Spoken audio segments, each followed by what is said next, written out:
तू कुठं लावणार आहे आता? आमच्या गावात पोलिसांना फोन करायचा आणि म्हणायचे काढून न्या.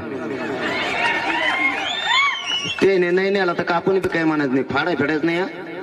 आपण गप्प बसायचं. आता आपण दुसरी मोहीम सुरू केली, ते लगेच सांगून टाकतो वैराग मधून, आणि सगळ्या राज्यासाठी सांगतो लगेच. सगळ्या राज्यांना सुरू करा उद्यापासून. एक झेरॉक्सचा पेपर घ्यायचा, मोठ्या अक्षरात लिहायचं मी मतदार, खाली त्याच्या मोठ्या अक्षरात लिहायचं पुढाऱ्याने माझ्या दारात यायचं नाही, आपल्या कवाडाला चिटकून टाकायचं. आता काय करशील? मतदान मागायला कुठं जातो का अमेरिकेला? मग आपल्या दारात यायचं नाही, आपल्या मोटरसायकलला तेच चिटकायचं, फोर व्हीलरला पण तेच कागद चिटकायचा मागून पुढून. जर एखाद्या आमदाराची पुढाऱ्याची गाडी पण पडली तेव्हा जर मला मोटरसायकल बसून तोरण्याचा मध्ये ढकलून द्यायचा,